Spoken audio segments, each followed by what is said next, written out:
Hello, everybody. Thank you all for joining us. Second lecture of Game Production Masterclass. Today is going to be more like packed with content, and we'll go more in depth how game production pipeline works. But before that, I would again like to thank all our sponsors, Outfit 7 and Criterion. And Allan is also from Outfit 7, one of the game producers there. And I also like to thank you our co-producers on this project.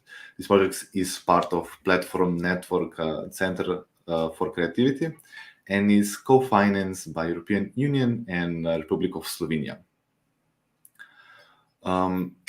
And I will just start briefly introducing Allan. I had the pleasure to work with him on one of the projects, and he's a fantastic producer. He knows how to lead the team with a lot of experience, especially in mobile gaming. He led teams that made games that probably reached millions, even billions of people all around the world, from My Talking Angela 2 and so on. And he works for the Outfit 7 group, which is one of the, I can say one of the biggest companies in Slovenia and also in the region. And yeah, I think I'll just say a few words that before we go, that this presentation will be structured in two parts. First, we will have a presentation, which will go Allan go through the whole presentation, and after that, we will have a Q&A session. After the Q&A session, we'll also announce homework which you will get, and after that we'll finish this session, and then we will move to the Discord where you will submit homework, and it will be also reviewed by Allan. And now, without further ado, I will give word to Allan. Hi everybody. I hope you can hear me loud and clear. I'm just going to kick it in, and thank you, Rock, for the introduction. But I would like to first bring a good awareness to just how much content that I'm going to be throwing at you. It's probably going to be a bit overwhelming, and I kind of wanted to keep it that we go through a flow of this production. Let's try build a game together or something to get the flow in line. And this is why I suggested that, if you do have any comments, any questions, any feedback, even during the production, it's best to leave it to the end, and then we'll try to tackle it, because otherwise I think we'll be out of time. Without further ado, I'd like to just start kicking into this and giving you an idea of how games are flowing. So first, introduction, the content. What I want to do is I have several goals in this lecture, and it's to give all you guys an idea of how the flow of a game production cycle looks like, and to kind of get you into the thinking of, what is it that I think about when I'm talking about production. And while we're doing that, we're going to try to learn some of the terms like scopes, phases, and throughout this lecture, just gain a deeper understanding of a few of the roles and responsibilities that are coming into the team, and how we will start to build up and assemble the team. Once again, short disclaimer, huge amount of information being thrown at you, so let's keep the questions as possible to the end. Moving forward, so firstly, it is usually good to note, if you're not already aware, that building a game is it's a very complex, difficult, and extremely fun process that can lead to a hell of a lot of chaos. And from that chaos, nothing in the end will get into the hands of our users. So how do we bring a little bit of order to that chaos? This is where we have milestones and processes, and I'm sure you're thinking processes, that sucks. But milestones they're designed to help us. They're designed to give us a little bit of when and where along the pipeline we actually are, how we're feeling along this, and to set this up, there's a nice little flow that we can go through. So the first thing you need to come up with is we start off any game production with a game idea. So let's come up with a cool idea. Then we need to kind of bring that idea with some visual life to give it what we see it to go to be. So we're bringing visual life to the idea. Following that, We're now going to be looking at making those visuals playable and fun. And then finally, we want to get it into the hands of our user base or our friends or our players and everyone else. Now, what you might not realize is that each one of these bullet points are milestones in a production sense. So what's a good way to look at it? If we take each one of these bullet points and you come up with all of these points, what we could do is we could say that these are a large phase of production. So coming up with a cool idea is a phase, bringing a visual idea is a phase. And how we get through them is we're setting milestones along the way. And then when we're breaking all of that out and we're trying to get a whole big picture of the whole thing, we can classify that as our scope. And our scope is like this, from A all the way to Z in this regard. So there's a ton of complexities that also come in this process too, and I'll cover some of those complexities throughout this lecture, but I am aware of the time constraints, so we'll try to speed through it as much as I can. So let's start with the first phase of production. And this is basically coming up with a cool idea, but in production we call it the ideation phase. Now, the ideation phase, we're basically looking at where to start. What game should we build? What platform is it going to be built on? And, depending on the platform that you're thinking about designing a game on, how are we going to monetize it? Is it going to work on these control systems? Are we going to make it happen? And, these are all really, really big questions to start. And the goal of this phase is to introduce a process and some of those milestones so that we can primarily focus just on this. We can and often classify this phase as R&D. I do hear this a lot. We would say that's the R&D phase. However, I found that R&D is quite broad in that, research and development in itself, it can mean so many things. But for the purpose of this, we're going to focus only on the production cycle, which is why we call it that as the ideation phase. So moving forward, let's look at a few of the requirements that come up with an ideation phase. So I want to grab your attention to this nice little, game, little box, this red box here, where we can see that, what we're going to need is a game idea, a vision, the initial vision, a good pitch or a good one-liner. Following that, we're also going to need to think about getting some research on the market. This is really company-based. If we're looking for a unique selling point, which is commonly known as a USP, or an emotional selling point, which is a ESP. Basically, this market research is all to say that, will it grab the attention of our user base? Is this game going to be something that people are going to go, oh yeah, dragons, And finally, to complete this phase, we also want to be developing a kind of a core loop or meta loop of the game. For example, does our game have an end? Is it infinite? Are there going to be mission based inside the level as you progress through the game? How does the user get from A to Z?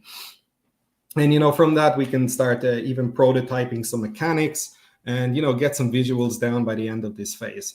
So as a producer, my job is kind of just to think about not just how we're going to do this, but also who is going to be involved and responsible for this. This is where we start thinking about assembling a team. Usually we establish a core group of people and they start to get involved already here at this possibility and the responsibilities they're taking for each one of these goals in this ideation box.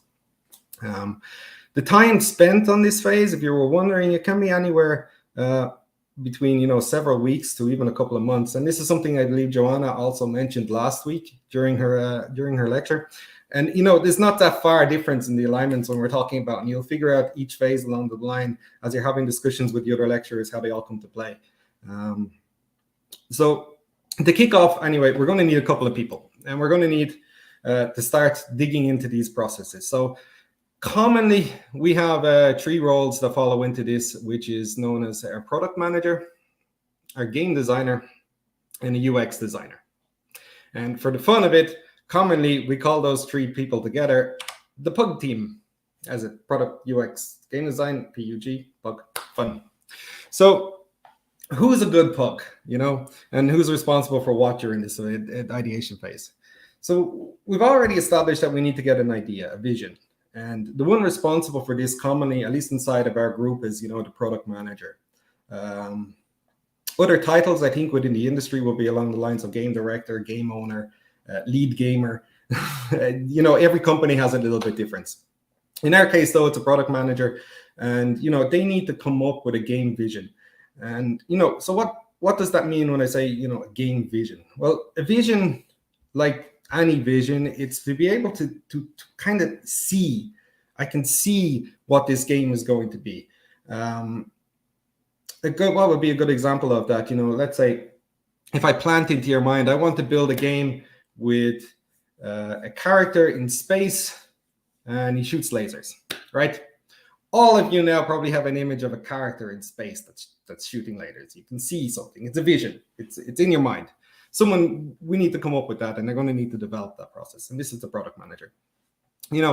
Our product manager would need to know this direction and that vision and clarify what the game would be. And they would also continue into more key responsibilities inside the role, like, how many features this game is going to have, how long do we expect the user to play the game, and so forth, and that thinking and so forth. And this is our first key person that we're getting in.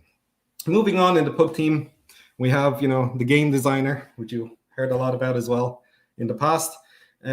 And let's say we go to our game designer with our vision. So, Mr. Game Designer, we want to build a character in space. And he'd be like, okay, dude, what's the character? And, I could have told you, you all have images of a character in space. Maybe it's a cat or a squirrel. Okay, let's go with a squirrel. And, we'd say, okay, so we have a squirrel in space and they shoot lasers. And, our game designer would then be like, okay, I need to think about space. What is the mechanics of the space? How do I want our squirrel to move around in space? Lasers, he's going to shoot lasers. How's he going to shoot lasers? And from his eyes, this is where the collaboration would start to go, and all these questions start to pop up. And he'd be thinking about how many lasers per second do we shoot? Do we shoot 50 lasers per second or 1 laser per second? And his job will be starting to design those, breakdowns of these mechanics of how it's all going to come together. I believe you have in a couple of weeks, a lecture with Matej Jenko. He will give you great insight into the game designer. So I won't go further into what it is they do, just to know that they're a key part in this role. And finally, what we have in the middle here is our UX designer, and these are kind of bringing the two together. Now, their responsibility is going to ensure that all of these ideas and architecture are kind of, in fact, user-friendly. That they're going to become understandable, that they were able to be tested, that we can research them. They also kind of design the flow of how a game is, and this is really a crucial point. So let's say from a flow, what would be a typical flow example? You load up a game on your console, your PC, your mobile phone. The first thing you get is your loading screen, and then the next phase could be your start button, and then the next phase could be your interaction with the scene, or then the next phase could be then finally you're getting into the character in space, or a squirrel in space in this case. They would be responsible for developing that flow. So we have these 3 guys working together closely and collaborating on getting this part. And it's all about getting the feedback clear, collaboration, making things. So we're getting step by step. We're moving. We're generating an idea as we go, and it's getting more complex. So we now have a Pug team, believe it or not. We've already got like 3 core people onto the project, and they're coming up with this. We've kicked off essentially a production. This is basically how it's all started. So now what we need to do is start addressing the increasing needs that are going to be coming up. So as this process in ideation phases and stuff like that starts to grow, we might have a need or a desire to know what the game will visually look like. Can we get a taste of some of those laser shooting mechanics? Do they come from the squirrel's eyes or from a shotgun or whatever? And when we reach this point inside of the ideation phase, when it's now time to kind of include an artist and a developer onto the team, and you're thinking about it, they weren't involved until this point. So first we needed to start generating something to give them. So how do they fit in? Now we're looking at more support.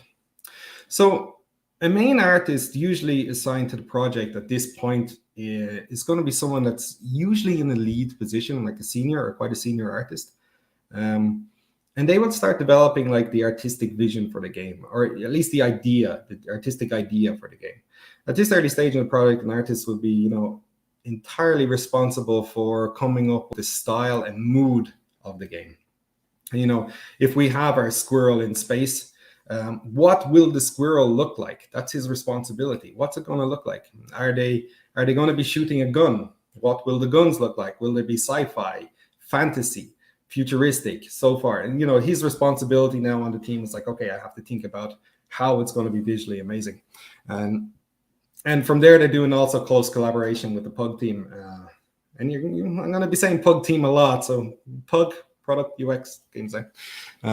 Next, as we're progressing, and finally during this ideation phase, we get our game designer, for example, is like, okay, I need some support putting some of these, mechanics and lasers together. I need to see what they're going to look like when I shoot a laser into an object.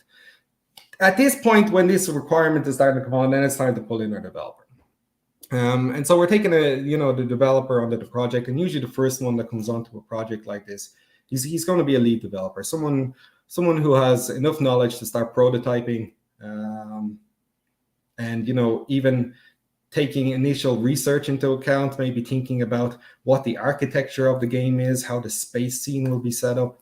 And usually during this phase, they won't even be full-time on the project. It could be that they're just, figuring out some mechanics with the game designer, giving them ideas, and maybe working on another project in between until we get into a deeper phase of approval. So before we actually move on, let's recap, just a quick recap at the end of this phase.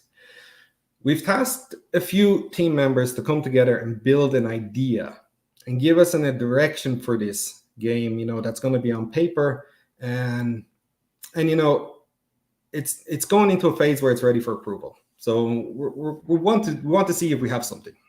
So our Pug team is honed in on a direction, for the game. The artist is creating a few visuals, and the developer has started prototyping some mechanics. That's a core team right there. We have already a core team on the project. So now, from a company or business perspective, ideally before we can even wrap up this phase and approve our squirrels in space with lasers, we may want to do some initial tests during this to find, some selling points. This is where it goes back to the part, the marketing research and USP. At this point, what we could do is include a marketing specialist under the team, if that exists in the company, or it can be, a task that's taken on by someone within the team that, has to go out and see on the market if this game, usually it's a very good idea if this game is it's not already being built. And to figure that out, we need someone just to do some quick research and say, so someone already made a squirrels in space game with lasers, and how does it work if we put it out there? Will it actually be unique? Will it grab the attention of them? And it's usually good because this can help improve our process by the end of it. If, for example, we did not have something at this point, it's actually back to the drawing board. And so we'd repeat until we got something that was tangible. But for our production, what we're doing here is, like, let's say we have checked out our squirrels in space. We've given it the green light, and everything went well on the market research, and now it's time to move on to the next phase of production. And this phase is known as the concept phase.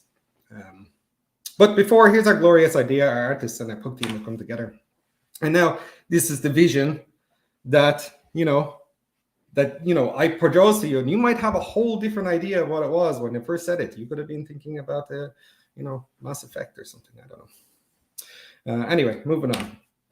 So the concept phase. Now we've approved. So we have our working idea. We have our initial team working together. Production has started moving. Now we really need to flesh it out and build upon all the documentation and direction of this game. This is where we're entering this concept phase. So the concept phase, in essence, is direct continuation of the ideation phase, except now that we've approved the game idea and we're taking it seriously. It's like we've gotten through that initial R&D, that initial research and ideas. So this phase is all about now building the documentation, brainstorming upon the working idea. If we look at our green box here, our main goals are going to be getting the core loop of the game defined, which is to say what is a core loop. It's kind of like a high-level overview of what the main game pillars or features or parts of the game are going to be and how they're going to connect with each other. So, for example, does our squirrel in space interact with the planets? And do the planets then also communicate with each other? And will our squirrel also be able to level up? Can we upgrade them? Will we be able to buy equipment? Will the squirrel have clothing? Is there collectible items, etc., etc.? And so each one of these are feature after feature after feature.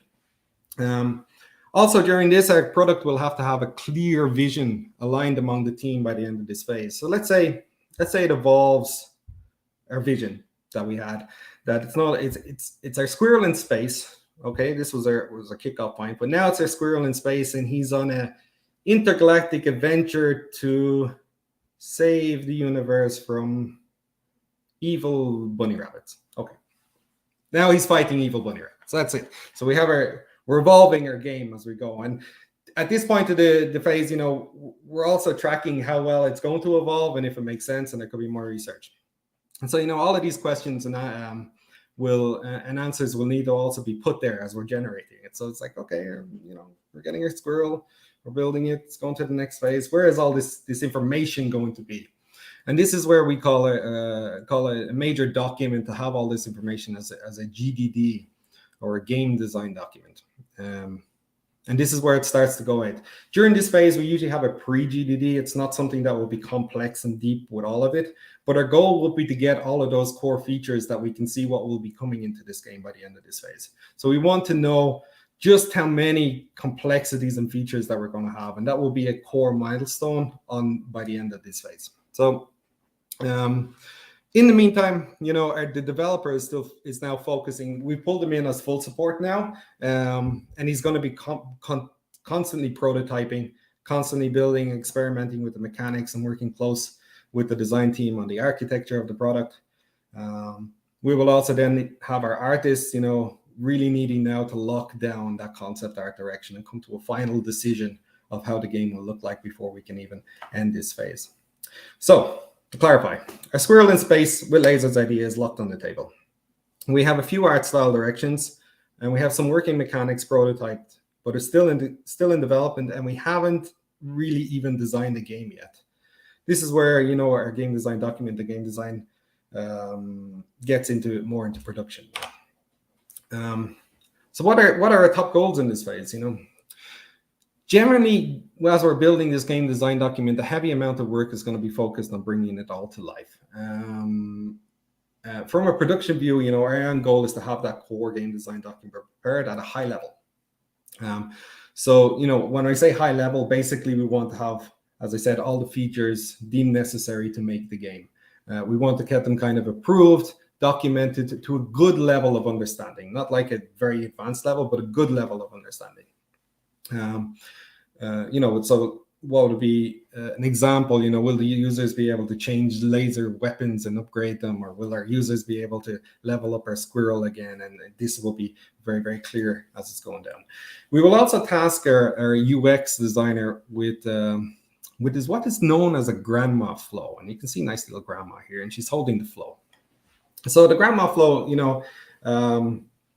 is something that we would use early phase, because a game flow, like if you were to think of any game in the world right now, a game flow getting from A to Z has part, scene, image, action, every UI element, every button that you press. If I was to even think of a game like Skyrim, or, I press the inventory key, and that I button has to have a flow of where it's going to produce this scene, and then I have to be able to drag and drop items from one to the next. This is known as the core game flow, but for now we want the grandma flow. This is a older, simpler version of it, and we use the cool names to make it fun. And this is it, from getting it from A to B. So over time, grandma will level up. She will eventually become like the boss mama flow, and this is where we get our mama flow name. So it starts with grandma, but she levels up to mama. And this process itself, over time, it can take an additional several weeks and months, depending on the complexity and size of the game. So if we're doing something small, we can expect shorter time, and this is something we would align and agree upon. Additionally, during this phase, the concept art for all the main pillars of the game needs to be designed. And, depending again on the complexity of the visuals and the amount of features, we will start to assess if additional support is even needed at this part of the phase of the production. So, for example, examples are awesome. Let's say we need to figure out how the user interface or UI on the game is going to work. So, at this point, we might be thinking, maybe it's time to bring in a UI artist to start developing some mood directions of it. Or what will our character, how will our squirrel be? Is he going to be in 2D or is he going to be in 3D? And if we decide that he's going to be in 3D, which is to say that we want them three-dimensional, that users can be able to see him from all angles and interact with him from all angles, then maybe we need to bring in an additional developer and an additional animator, or what we know as a rigger, onto the team to start coming up with the idea of how complex that's going to be, how much work is going to be involved, and we're starting to think about the architecture and building up. But at this point, we're starting to see we're assembling more and more and more in preparation for the next phase, which will bring us on to the last part of this concept phase, where we can recap that we've made it this far. Now that we've developed, as we progress further through the concept phase, we have now figured out that we have the initial draft for all the desired features down. They're not fully defined, but they're prepared to the first phase of game design document, or the GDD. And this is again the pre-GDD. We want the artists to be final with the concept direction, have given us the main visual pillars for the game, that they figured out this is what it's going to look like, this is how this game is going to look. Our tech team at the side is still developing prototypes and getting a handle on the architecture, but while all this stuff is over there, development just takes a shit ton of time. It takes a lot of time, so we need to give them the time to be able to develop and build it up. And as the team is progressing towards the end of the concept phase, from production, our goals now should be, before we can close this, that we have a very, very clear picture now of how our game is going to be, and just how complex it is. So when we reach this point of the production view, it's time for us to start delving deeper and deeper. And this is where we start looking into planning, which in turn brings us to the next phase of development, which is known as the pre-production phase. But first, let me show you how our glorious idea has come past that concept phase, and now we have our laser squirrel in place, and these are the evil bunnies. Was there any points there just popping up? Is defining the vision top-down decision or more a result of dramatic team vote?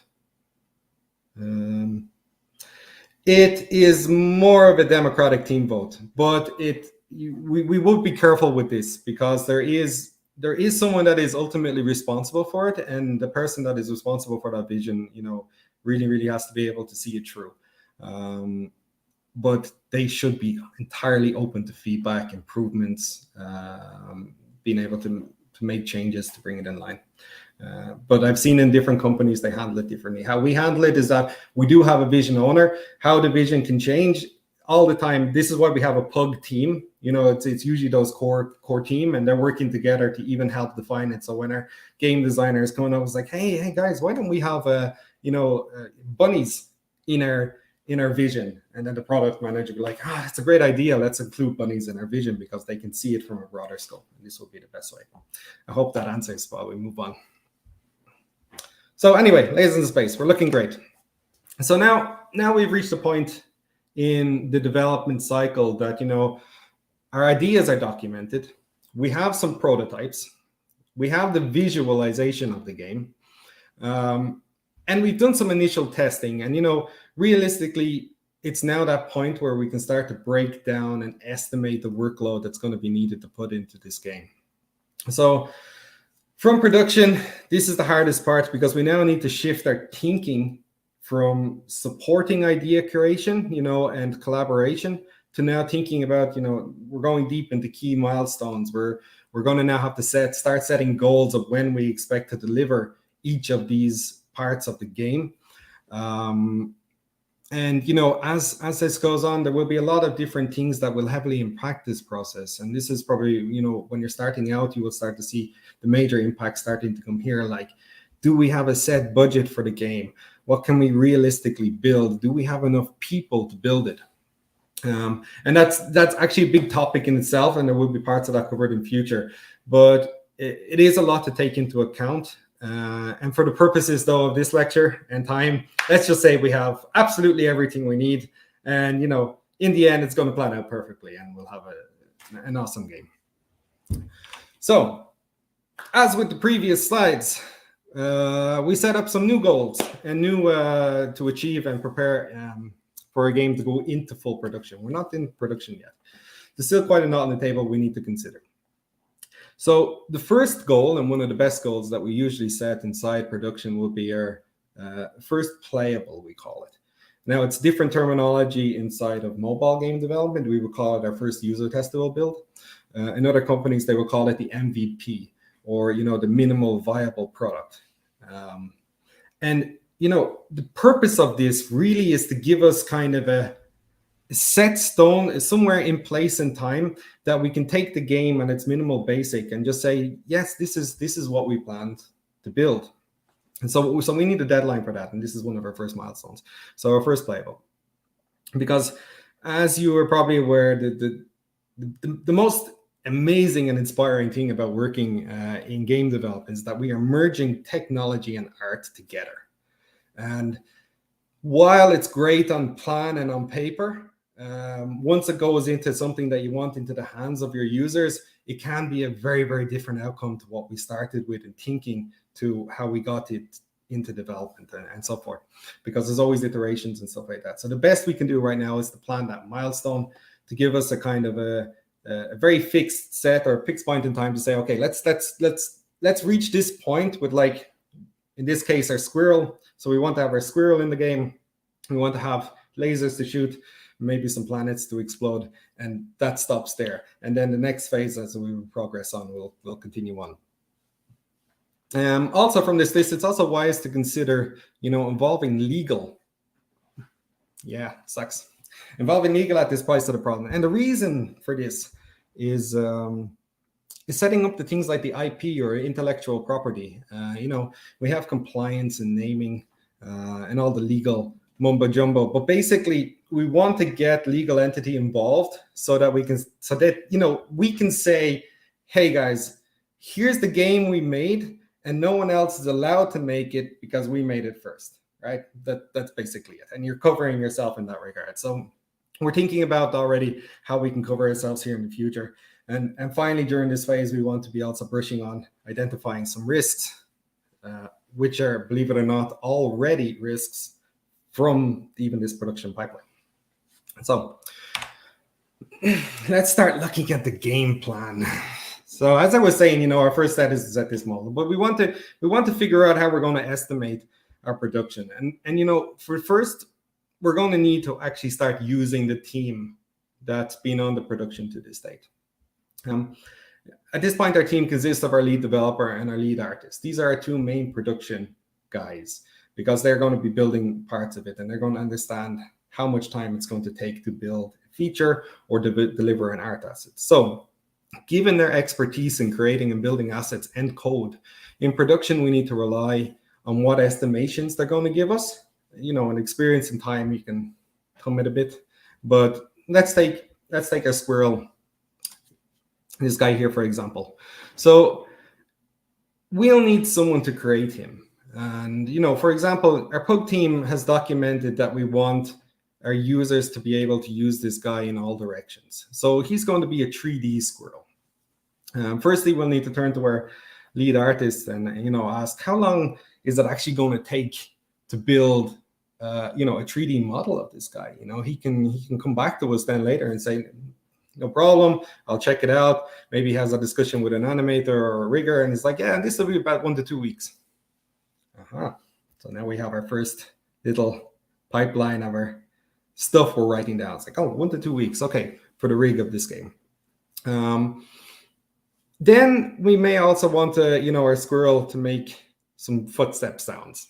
So he's walking. It's like, so you want him to walk and make footstep sounds. Well, walking is another animator's job, which is going to have to now animate all of the stuff from the rig. And then we're going to need a sound guy that's going to have to now design the sounds of the sound effects he's making. Let's say he's walking on a planet. And so we're adding it bit by bit by bit, and we're building estimation upon estimation upon estimation.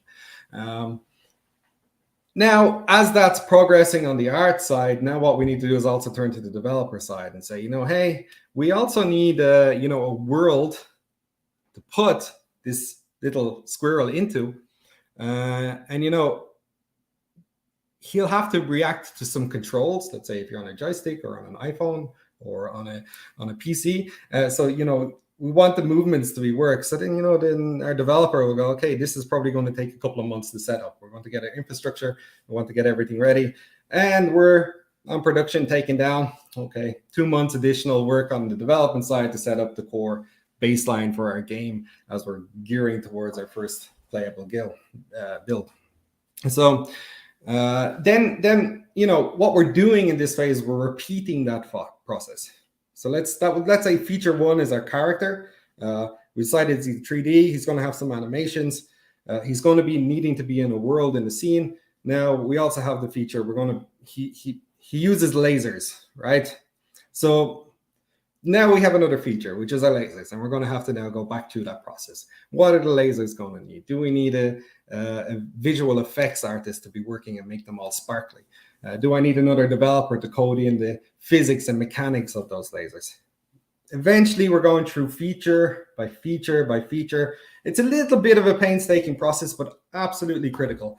And what it's going to look like is this. So, it could be a little bit odd, but this is like maybe about 10% of an actual game production plan. By the way, the tool, if you were interested, that I'm using in these images is actually called Team Gantt. Just so you know, depending on the scale of the project, you can actually also do this type of stuff in Excel or even on a piece of paper. And, if you can't do it on a piece of paper, then maybe it's not worth using a tool. So you figure it out in that way, and this is the best way. So, however, as I said again, it's absolutely necessary and critical at this phase of production to establish just how much effort this game is going to take. And this is the whole point of the pre-production phase. From this breakdown, as we're building estimate upon feature, estimate and asset, you will start to get kind of a scope of the amount of workload it's going to take. So let's say for our example, we've worked out that, we're going to build our character. It's going to have to be built into a scene that's going to be in space with mechanics. It's going to be controllable. We'll need the character to animate and run, and we need it to shoot lasers. This could, we could scope that, let's say for our production to make that game fun, it could be about 1,000 working days. Okay. So you might think, 1,000 working days is our total scope for one person. And it's like, so if it's 1,000 days for one person, can I just throw like 20 people at it and get it done in 50 days? Food for thought. Why not? There is a great quote from this, and it's actually from Warren Buffett. He said once, you can't produce a baby in 1 month by getting 9 women pregnant. And game production, in essence, it simply takes time. The people that are working on it, they'll have to learn how the project is. They'll have to learn how to build each aspect of it, how the features of the games are going to come together. And as they're doing that, they're going to learn and grow, building with the game. And they will get faster and faster as the production moves along. But it's not to say that we're far off in the planning when we say that throw a few more people on it. We can plan things in such a way that will work that way, and that's why we can ramp up production. And this is how you will see the scale of projects grow and grow and grow. And it's like, if this game has 100 or 1,000 features, and it's like, okay, but our lead technical developer has to do the whole encompassing world and build that up. He could be working on this for several months, but then he could have 5 other sub developers working on them, building each little feature inside of that pure architecture. And this is how we're starting to break it down bit by bit. And, then we start to see how many people we're going to need to get it done in a reasonable time. And this is why it's all really, really crucial part of this phase. So when we've managed to get through this phase, usually the pre-production phase is not so long. There are times we need to extend it and make it a couple more weeks or a couple more months if we figured out that there's some major problems in the production, pre-production, or in the concept and ideation that we figured out later. And these are important things on how we start identifying risks, of how we should extend and not. Because ideally, and this is the happy day scenario. This means everything is going smoothly. You do not want to go into full production with a big team building the project unless you have this stuff locked down. And I really mean that. Because if you do, you're going to hit problems. You're going to hit people getting crunched. You're going to hit, timelines breaking down. We're going to be going, how did we mess up this part? Why didn't we think about this feature that we needed to throw in there at the last minute and have the guys working their ass off? So for that, we're trying now as much as possible in this pre-production phase to identify all of these risks. Risks come and go. And one of the most common risks, and I say this because it is a risk, is that the total project really only starts in the pre-production phase. During ideation and concept, right? We have a scenario where ideas are flowing. And by right, no limitations in the thinking should impact those ideas. What happened immediately when I started throwing deadlines, expectations, release, notes, milestones, getting estimations, getting everything else, I have just automatically crushed. Just by doing that, I have crushed all of this beautiful freedom of ideas, because I have put a realistic slam on top of the production pipeline to say, guys, now we need to build it. Stop going wild with all your thoughts. And this can be very, very hard and very, very bad for a team if it's not communicated very, very well. So there are ways we can start mitigating risks like this. And one of those, with bringing reality to the table, that the skill that you can learn is like communication, how we're going to ensure we keep the creative process and that it's not halted at this point because of the realization of deadlines, costs, amount of people we have, everything coming in. You're like, I don't want to think about coming up with any new ideas anymore. And some of the good ways to mitigate this risk, for example, is like, you would never say we can't implement this, right? So if I had a feature and it came in and then I come back as a producer and like, sorry, this is out of our scope, we can't do that. What I'm doing is I'm putting a halt on ideation. I'm putting a halt on the idea thinking and solution and solving. So what we can do in this case is I can switch around just the way the communication works, because I really don't want people to lose solution orientation mindset or thinking about how they're going to be solving a problem. So I could say, we can let them know. I can say, okay, look, this idea is super cool, but it will put a lot of pressure on, let's say, our planned scope and pipeline. What alternatives do you have? What other ideas can you give me to solve this problem while we can do it inside of our scope? This is one example of mitigating risk. To become aware that once the risk is there. Other risks that we will have consistently along the time: are we testing enough? Is the performance enough?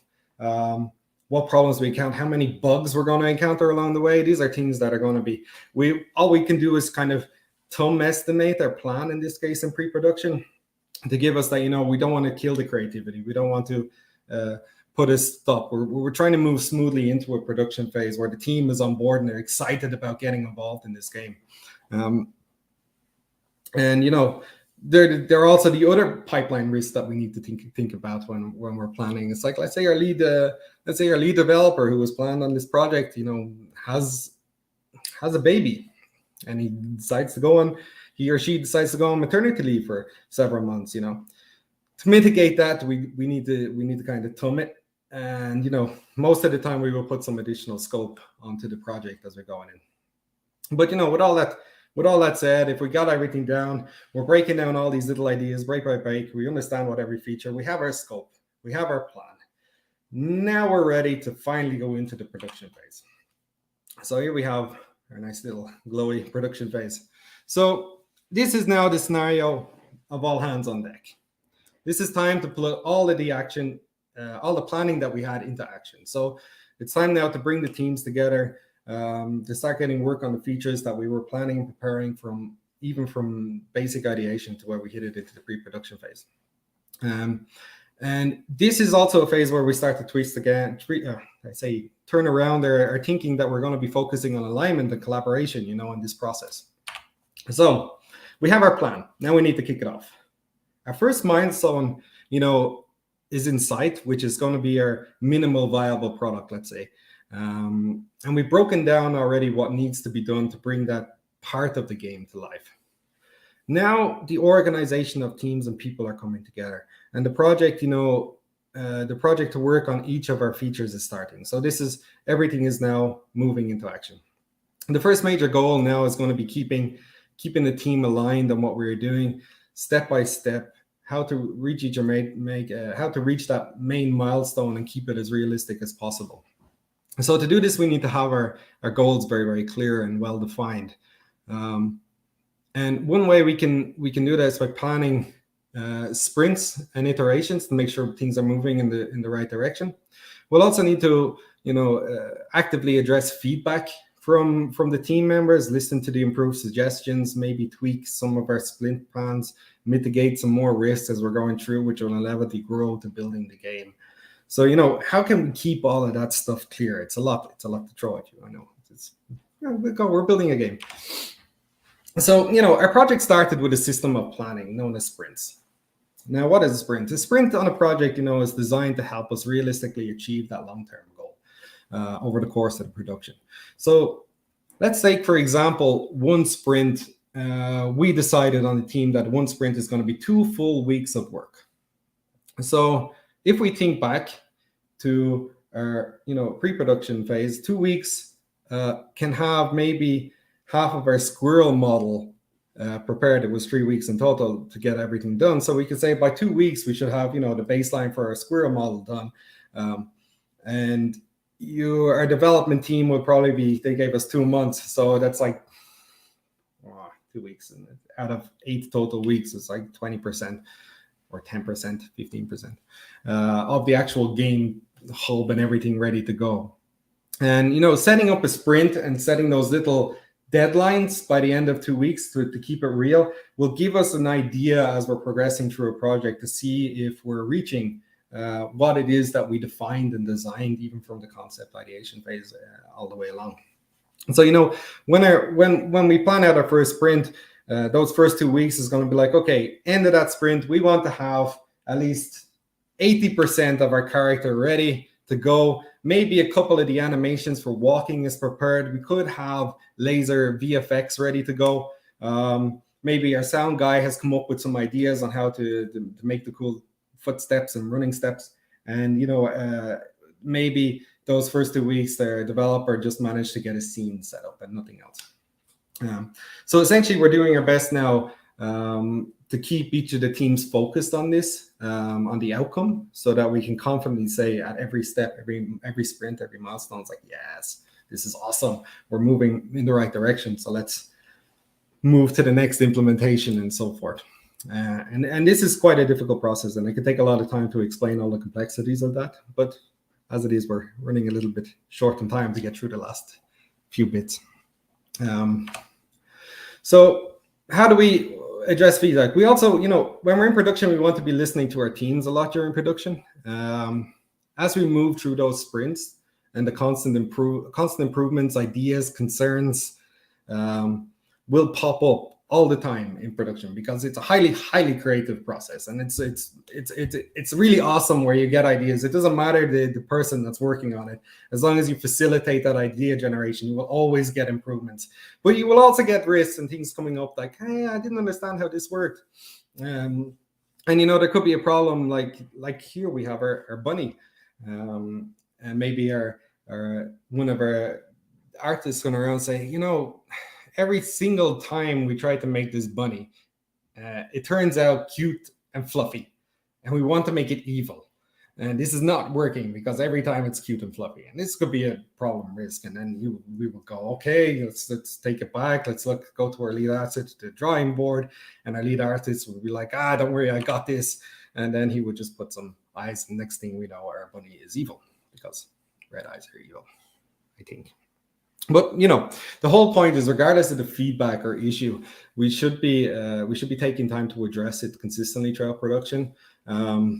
And as we reach each of these little sprint goals towards our main milestone, towards our minimal viable build, which is our first, let's say, major milestone in production, we want to be also, addressing, recognizing along each step if we're in the right track. Are we making the great game? And if we hit blocks along those ways, we need to maybe stop, reassess quickly. What is it? Where did it fail? How can we fix it? What is the next approach? What is the alternative solution? And they can grow dramatically, or stay small if things are well. And this is where planning up to this point is really, really, really, really critical. So as we're we have the idea. The whole idea is that I have now, I'm going from step by step by step by step all the way on the production line. So I got like my first major milestone. I want to get that minimal viable product done, and we're locked into that process of constantly producing deliverables and building our game more and more. So all of our production planning from the start is continually applied. Once we reach the first milestone, we're already planning the next milestone.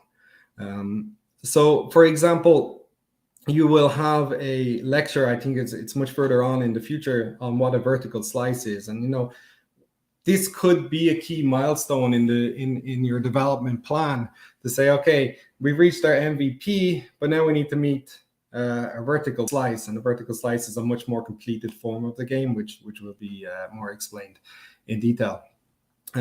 Or inside of let's say mobile development, we have what's classified as a soft launch, which we will put out to a limited user base.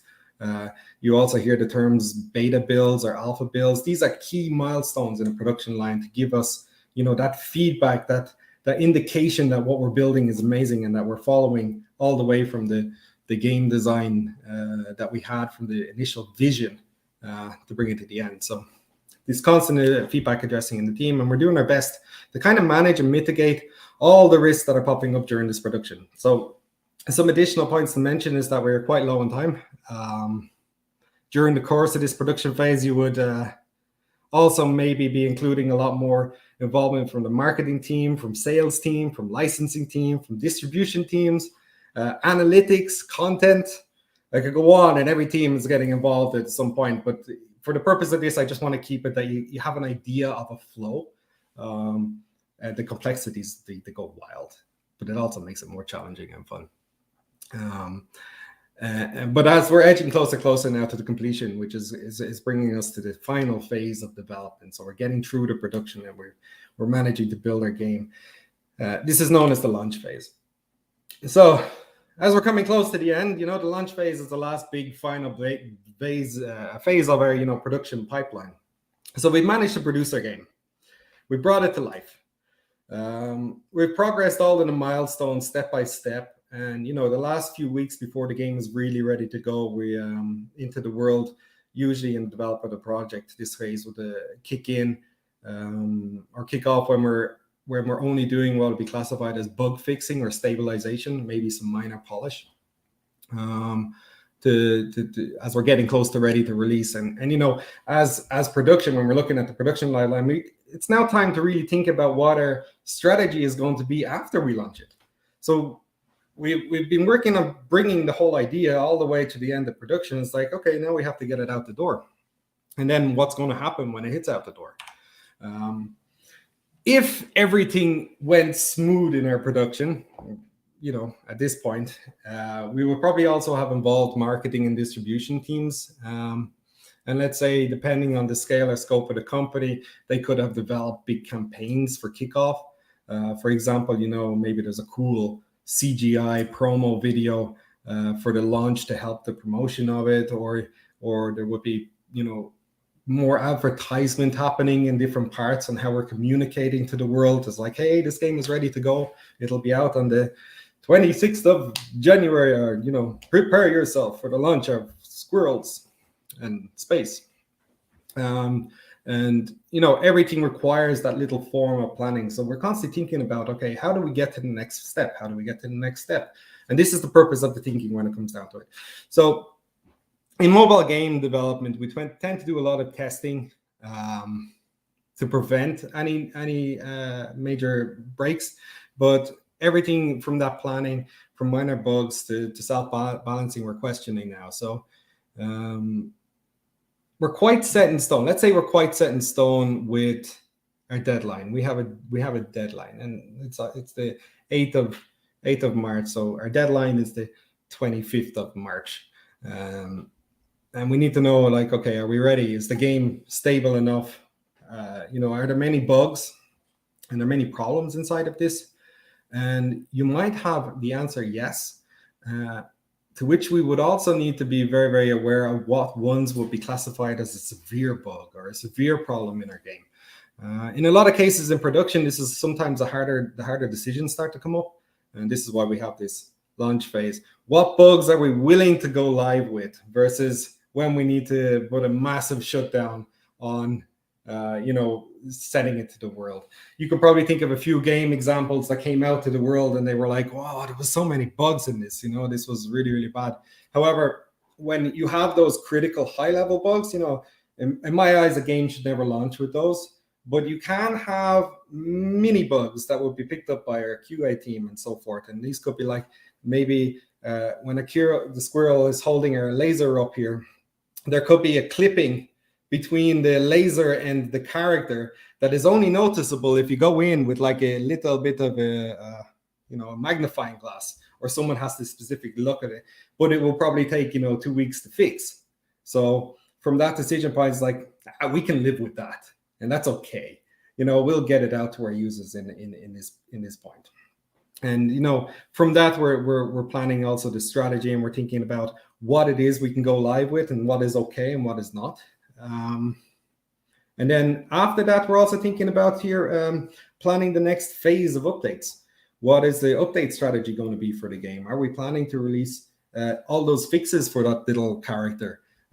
We generally know about a lot of stuff early on in the production. We figure out that some things are working really, really well. Maybe there's some improvements. Maybe we could have had an additional feature thrown in, and we want to plan that to get it to our users following months after the agreed launch date. And this is where you have that collaboration between agreeing with the world when we're going to deliver something and then actually delivering it.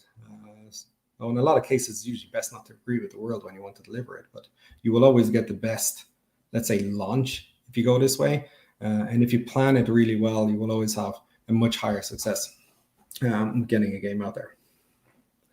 So this is mostly it. And as a last recap, I wanted just to go over where we went from start to finish. So it's kind of stuck in the brain. So we went from starting an idea to approving that idea. Then we had to build the documentation up for that idea. And then we're starting to get some visual direction, what it's going to look like. Maybe we're going to start prototyping, figuring out if these mechanics are going to work, and then we approve that phase as well. And then we moved into, okay, now we need to break it down on estimations in our pre-production view, and we need to plan the scale and the scope of this game. How many months is it realistically going to take us? How many people am I going to need to put onto the project? And finally, then we have to go through the production phase to getting it into the hands of our users. So this is the core of this presentation. I think I've taken 56 minutes at 6 o'clock, so I'm hopefully on time, leaving us a bit for more questions. But just FYI, here's how our game, in the end looked for launch. It was a hyper success. Somewhere along the line, our squirrel became a squirrelette because, I don't know, they wanted a female protagonist. And our bunny rabbits are evil, and she gets to squash them. And that was it. This was the core of it. So the last point I wanted to get to before we just go into questions was a little bit of homework basing on this idea. And you will have access to these slides. I think we agreed as well with Rock that you can use them for the basis of this homework. So homework, guys, homework to give you at least a little bit of a better understanding of this flow. What would be awesome would be if you could research and pick two games that you love, except one is a massive AAA title, right? Huge one. And the other one is like maybe a small indie dev game. And taking in a couple of the points that we went through now, think about how you would plan a production pipeline for each of those games. Now, the depth of which you can do this is entirely up to you, but I would estimate just maybe spend a short amount of time, because if you're looking at a AAA game, the flow, when you're trying to break it down, you can go as like, okay, so it started with 2,000 characters. How many people needed to work on 2,000 characters to get it done within 20 years? And then you could say, okay, so we needed a lot of people there. And then there was suddenly, there was whole worlds developed, beautiful graphics developed, and there was lighting, there was VFX, art, made it look amazing. And then there was like all the controls, the UI interface. And I just want to get you to think about, like, when you look at a game, how many things have actually gone into that. Every single part of that game had someone working on it, someone putting their heart into it. And it was also planned that they did this, but they had their ideas free to be able to make it look and feel the way it is. And there's a true beauty and an inspiration to that, because you're bringing like your ideas to life. Or you can also look at then how you compare that to like a small indie dev game that could just have like a handful of pixel art. So probably just scrolls from left to right. Maybe I just needed a single developer for this, and he was also a bit good with art, and he made it look pretty. And this would be the homework. So try to break down a couple of the two and see what you come up with to give you a broad overview of what a production cycle would kind of look like. And we can go through it together then after when we assess the homework, and we can see if there was any questions that popped up. And that's it. Thank you everybody for listening. I hope this was very, very useful. And I will try now to get to the questions that was asked from this point. So yeah, now we can go to the Q&A session, as you said, Allan. And you're free up to ask any questions, if you have any like specific stuff to ask Allan. I can go through the one that was, there was one there, the last one. Who defines the sprint goals for each team? Is it the team lead for the or the product owner producer? It is the team lead. The producer, in my case, I'm more involved in making sure that I have the team lead involved in doing this, and I can also teach them how to organize the production. So for me, it's like my role is it's a big collaborator. I'm the guy with the whole plan, the idea. So for me to go down to a developer and say, hey, you need to build this in 10 days, he's going to look at me and go, dude, come on. It takes like 3 months to build this. Where are you getting that estimate from? So I would totally rely entirely on our experts and our lead game developer or our lead artist to give me estimates. And even when it comes down to complexity, it's like animation, it'll be our lead artist animator to say, yeah, it's going to take 3 weeks or it's not. Hope that answers, but yes.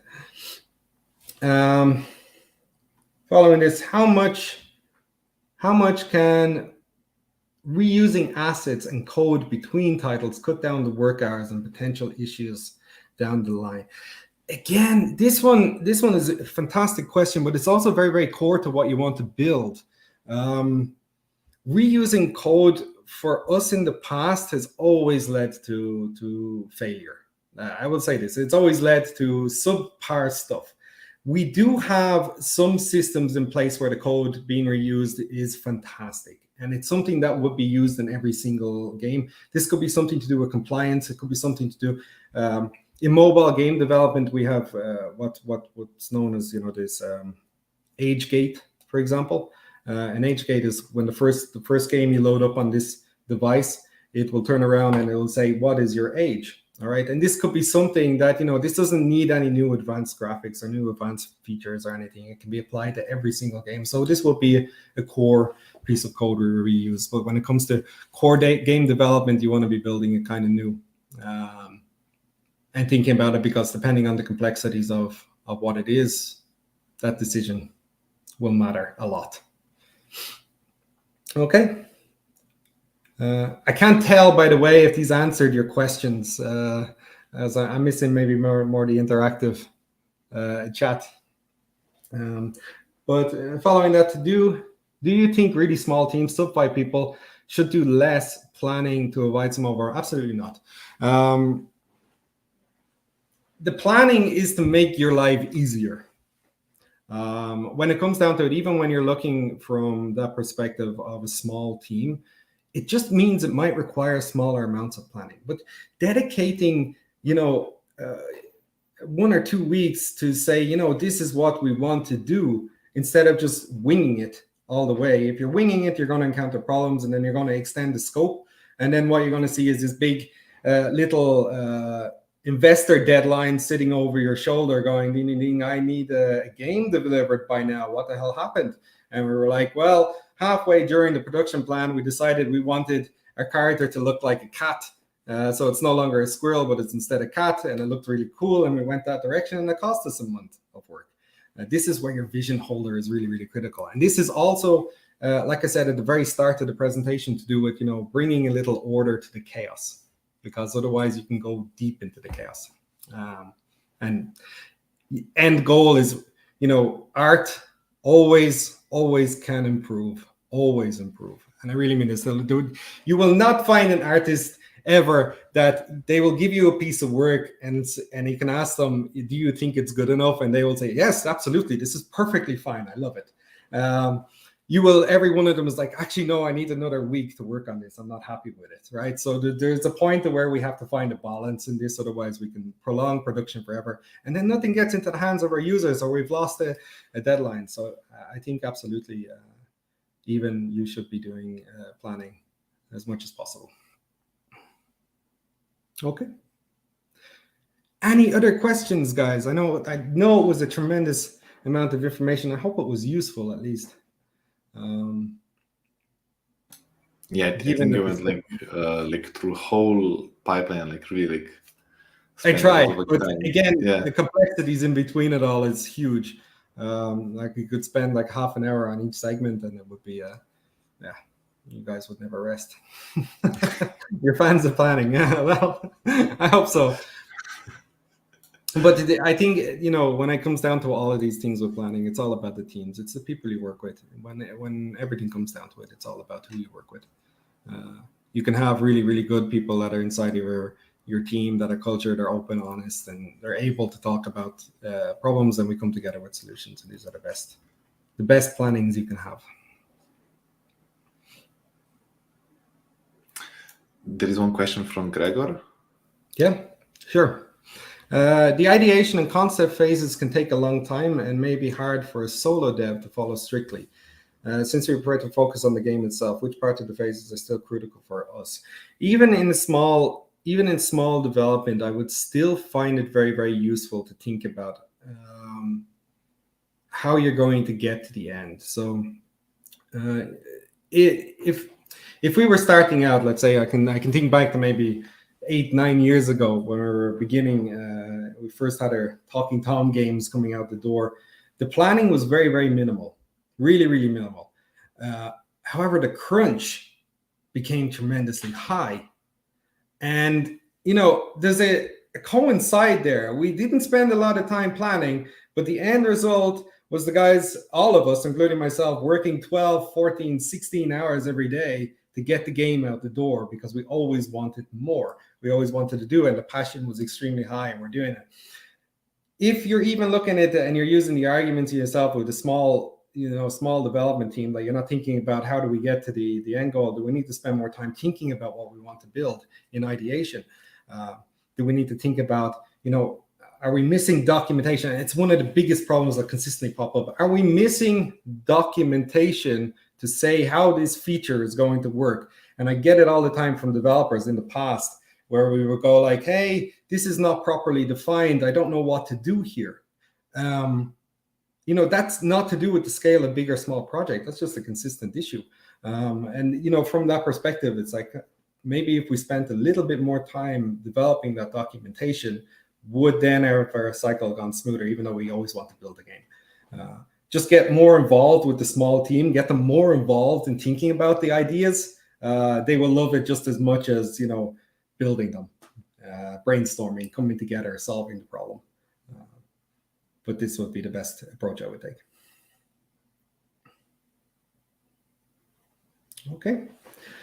Next, or was there another? I think next is from Ines. Yeah. Roca. How often are some features that did not make for a game launch was added later as a bonus feature or as a tactic to keep your players active still involved? Consistent with mobile development. Consistent. It is all the time.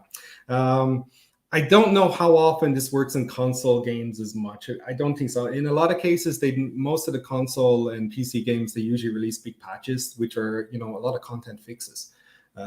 When it comes to mobile game development, yes, it's planned from, at the end of the production phase, we're already thinking about what content we can give our users, because once we establish a user base, it's usually they get a taste for more. And we could do this with a smaller team. We could say, okay, we want to build some features to keep our users engaged. They want to have more, let's say, live ops or live activities where they're events that are happening on a day-to-day basis.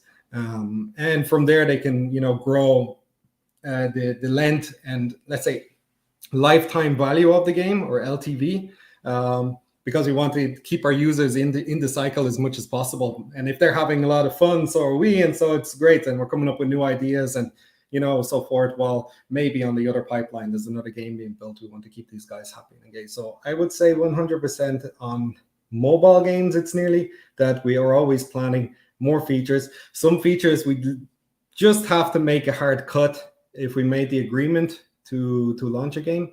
So if I agreed to launch the game on the 25th of March and we realized that there was actually 5 features that were not developed, and it's like, well, is the game going to miss them, or can we put them in an update? Yeah, that question would be realistic. And if it's a really critical feature that's like, oh my God, we need to have this, it's too much fun, maybe it's worth postponing, maybe it's not, but you would have that high level discussion to come to an answer. Hope I got that. It was quite a deep question. Fantastic questions, by the way. They're huge. How about the next one? I hope. How open do you want your architecture to be? Do you want it to be very open and adjustable for potential new mechanics, even if it takes longer to program? And how do you know when to stop? Fantastic question. A lot of the time, this comes down to huge amounts of communication and collaboration. When it comes down to potential new mechanics, we do still rely on our pug team, in this case, a product or UX, a game designer. They will come up with these ideas and it'll be like, hey, by the way, we just thought of something. Like, our squirrel should have a rail gun attached to his hip and shoot, thousands of objects at the same time and blow up a planet. And, they can come to us and convince us and be like, oh, that's amazing. Why didn't we think of this before? And then I would, we'd do an assessment, and then we go in this production line. It would be a separate pipeline. We'd say, let's do an assessment of this. How much is this going to impact our game? How much do we believe it's going to impact our game? And if it turns out that the belief is really high, it's like, yeah, we need to get this in our game, or, our game sucks in comparison to without having this. We will then go through that process of planning it again and say, okay, we're going to dedicate, 2 months to fixing this. We need to do it. How does it impact on our pipeline? And then we're thinking about, how it does impact on the pipeline. Can one of our existing developers do it, or can I afford to pull in a new developer to get this in? If the costs are available to me, I'd be like, can I get even an external studio to deal with this? So we get that part of the game in. If it doesn't complicate, then we'd align all of this and see how to make it happen. So the best idea and the best argument always wins. And this is a great quote that I got even from a lot of guys. It's not the argument of power to say that it should be going into the game, but it's the power of argument as to say this is amazing and why we should be putting this into the game. So even if it takes longer, yes, we will dedicate if it is worth it. If it is worth it. And how do you get people to believe it's worth it? Convince them. Come on, we're all guys. It's like if you turn around and you said to me, hey, Allan, I want to build a dragon. I'd be like, I have dragons. I love dragons. And it's like, yes, let's build a dragon. But then I'd have to go convince like 4 other designers, and they'd be like, oh, we don't want like that dragons. And maybe the dragon be 50%, and we have to keep a bias. Okay. I hope that answered as best as possible. I'll move on to the next question. And so Do you follow any steps when getting from one line idea to game design through the high level process, or does each idea live its own life, and how do you get through that phase? I would highly suggest redirecting this exact question. Hold on to it. It's a beautiful question, but the better answer you will get from Matej Jenko when you have him on the game design, on how they get from A to Z with coming up with the idea and interacting with it during that phase. Because there is a process that they have I'm not entirely aware of. But it is a fantastic question, and I know there's a lot of thinking and creativity when they come in, and it's a lot of collaboration back and forth, and they're brainstorming. They go up onto the board and they start writing down how this is going to look and feel, how the mechanic will interact, and then maybe they will have a peer review with other game designers and come together and say, hey, what do you think it is? And an experienced game designer will be like, oh, that's fantastic, or maybe we could improve it. That will be generally how they're building that process. But again, hold on to that question for Matej. I think you will get the best answer from him, because he's a fantastic guy when it comes to this thinking. So next one, what happens if the team fail to hit the deadline? That's always the tough one, right? This is where you hear the scenarios of crunch. Failing to hit the deadline, to me, in a lot of cases, is a scenario about planning. What led us to the point that we failed to hit a deadline? What is it that we didn't foresee? What was the lesson learned?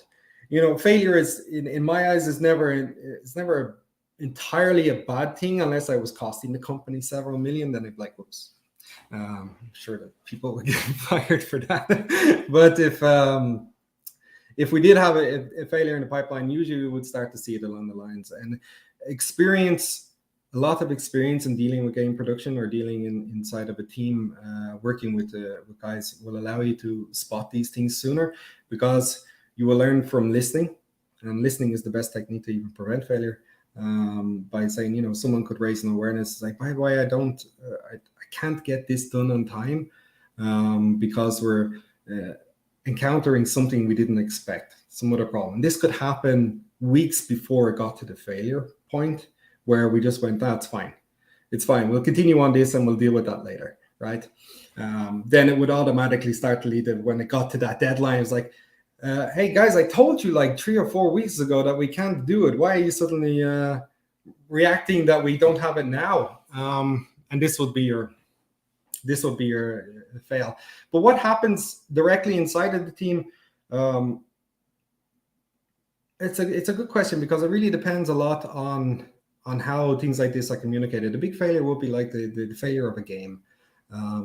Let's say a game that we were building, we put it to market research and we were super passionate about it, and suddenly it turns out that's like nobody's interested in this. And for us to do it and keep it alive would cost us or the company huge amount of resources and costs, and in the end it's not worth it. And we have to just say, look, let's focus on developing something new. And you have a team that's passionate about it and they love it. That's a really hard communication, but sometimes the company basis would be the solid foundation for that. But otherwise, not hitting the deadline, you'd have to deal. We'd have to deal. So what happens? You deal with it. We communicate. We talk. Figure out how, why, what, where, and how. And it's like, is it a scenario where March 25th, I've already communicated to the world that the game is going to launch, and then the week before, I have to turn around and do a massive rehash because we failed to deliver something on time. It would have a lot of consequences. It would, but the focus should be in the right direction consistently, and that is, we're building something amazing. If it takes a bit more time to do it, to get it to that point, let's figure out how. But the depth of that question is huge. I really mean huge, because you could have investors, stakeholders, deadlines. Maybe you're running out of money and you can't finish producing the game if the electricity goes out, right? Because then you can't access your computer, and then it's a whole different level of a problem. So for that, I would say, start smaller. Dario, Long time no see. Yeah, hey man. What would you say is the most important skill you need to be a good producer? How much technical knowledge would you argue is necessary? Fantastic question. I would say the most important skill I need as a producer is communication. Communication, collaboration, maybe even dabble in good management and leadership skills. I need to be able to, I would say, inspire teams. I need to get them on board, and I also need to figure out ways of how I'm going to communicate, let's say, letdowns or things that our team doesn't feel like they just got cut off. This to me is what a good people person is. A good producer. The technical knowledge, it grows. As you know, from my years in the past, I was working primarily as a quality assurance beforehand. Then I was also a technical director. Then I was also a senior tech director for managing teams, which then led into producer. And throughout that, I learned a lot of skills and things. But the best path to becoming, let's say, a producer is getting involved first and foremost in a production, which means you're doing any of the roles. It could be an artist, a developer, a product manager, it could be a game designer. Any of the roles will give you a good insight of how many problems you encounter becoming in a production pipeline. And there's always hundreds of problems. And the more problems you go, the more experience you're going to get.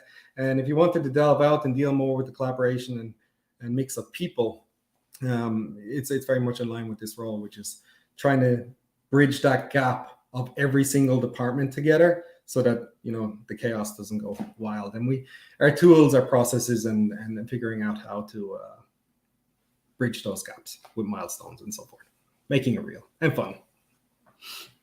But it's a good question. It's deep. If you want, I can talk to you a lot more about it later. I know you. Okay, cool. Any other questions, guys? I hope I answered, by the way, Dario. It's a deeper one.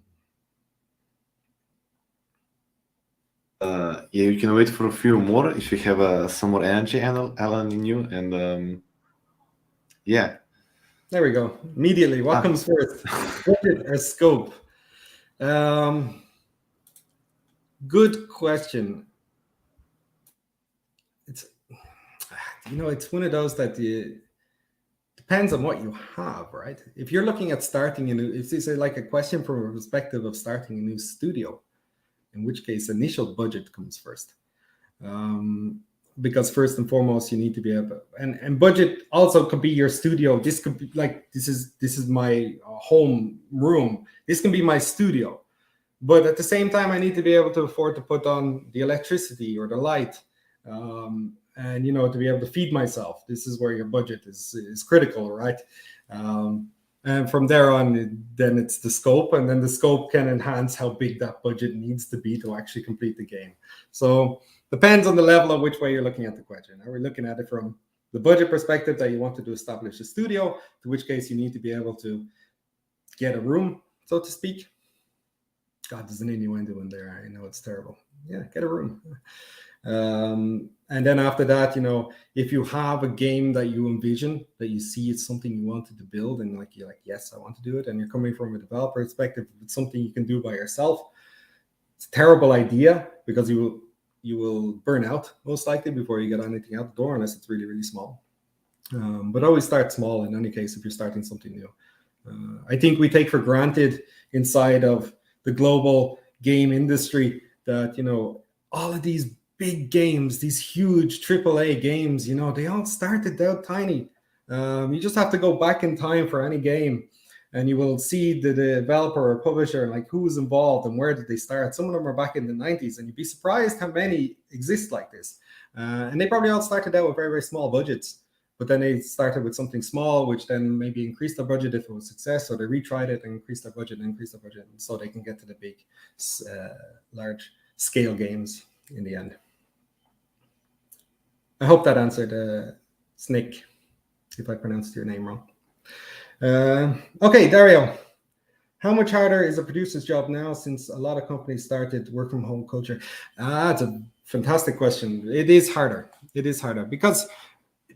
But it really depends on the culture of the company you're organizing.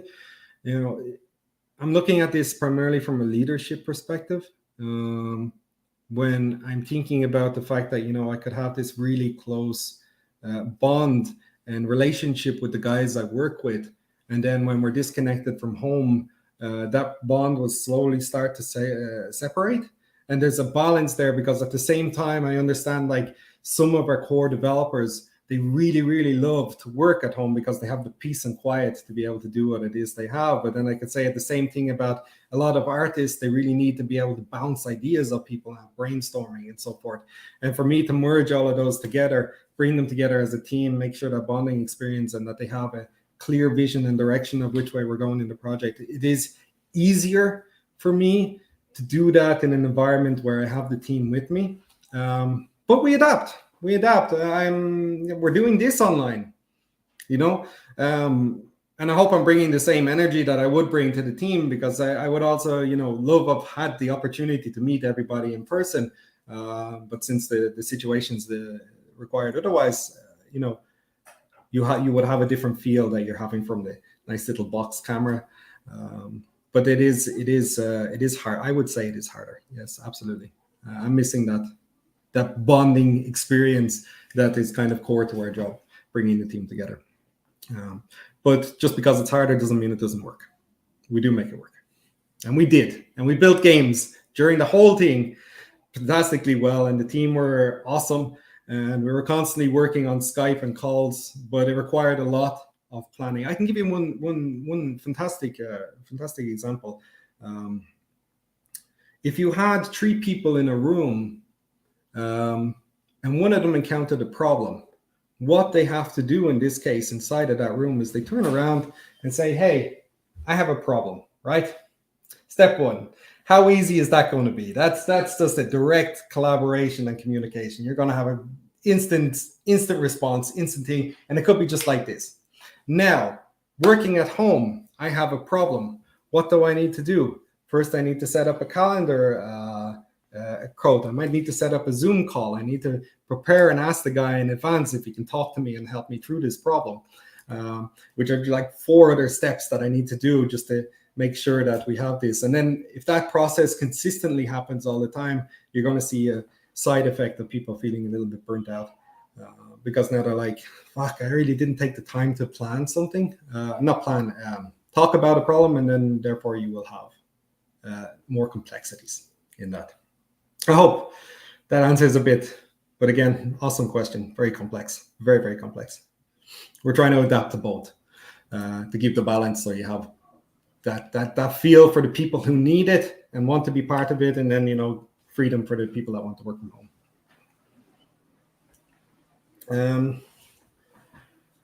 I got one last question. Okay, do you have some kind of ritual when a game is released to give a sense of accomplishment to the team? Yes, a ritual. Well, ritual is usually, okay, now we need to get together for a beer or have a drink. We do have parties. We organize a party, at least. There's all other ways that we can, reward, but if the team is bonding well during the production cycle, and you have that, feeling of, cool, I get to work with this guy, and I want to be able to have a chat about it. I want to pick his brain, and you're bonding that experience, and then it's like, hey, can we go for a coffee together? By the end of that experience, it's kind of like, oh, that's so cool. Let's all get together and have a party. Let's have fun. And it's easy. Switch. And it's like, yeah, we did it. Now, how's it doing? And then the next thinking process, like, oh, is it successful? Is it doing awesomely? Did our game do amazing in the world? We're thinking about this all the time. So it is then onto updates, sure, but we do plan a nice little celebratory party, of course, even if I have to bring champagne into the office and say, yes, good job, everybody. We made it. Or maybe take a day off or a week off. Well, I can't legally say that. I hope that helps. Anyway, tough questions. A lot of tough questions. I'm super impressed by the level of questions, guys. Seriously, it's quite a brain teaser stuff. But like with all of them, it's the more stuff you encounter, and then you figure out a way to handle it. Suddenly you become an expert. That's basically it. And hopefully the advice along the way helps. And I think here we will slowly end. I think your answers are like fantastic. Really like put a lot of like depth and thought into it. And I think that will also help our participants in this masterclass with their homework to think about like how are like games produced, like. And just to repeat the homework, you need to create like a plan or like a process or like analyze how like AAA games are made and how indie games are made. That's correct, Allan. I just summarized quickly. Yeah, the quick summary. Yeah, it was great. Quick summary. And you can submit these homeworks to gpmhomework@sloveniagames.com over email, and the deadline is until Saturday, and then they will go into review to Allan, and he will give you back a feedback. That will also like again be posted in our Discord channel, which is kind of like a kind of digital classroom, and also on other our social medias. And if you're not yet, please subscribe to our like newsletter, where we like get like not daily, like every 3 or 4 days we will notify you about the next week's lecture and so on. And about next week lecture, it is gonna be Andrei Kovacevic, who will talk about how to start and manage a studio. And it's going to be again at the same time on Tuesday at 5. And I think that's it. And one last thing before we go, I think at the beginning the stream cut off or something like that. I'll just thank again to our sponsors, Outfit 7 and Triterion. And also like this program was like developed with Slovenia Games and Reveries, and it could not be like done without the co-production of Centre za Kreativnost and European Union and Republic of Slovenia, which gave the funds to this. And without further ado, I think we will end this lecture. Thanks again, Allan, and maybe last question for you. Like, if somebody wants to like reach out to you or like find more about you, where can they find you? Like, you can contact me on email. I added the email to the presentation if you want it, but it's my name there in the little box, allan.stowe@outfit7.com. Okay. And I'm open for any feedback or questions if you guys have, or struggling with any problems in production in the future. So I wish you the best of luck on all your lectures in the future. I know you have a few really awesome guys coming up, so will be some good thoughts. So good luck with that. Cool. And thank you for listening. Yeah, thank you very much, and see you all next week. Take care. Bye.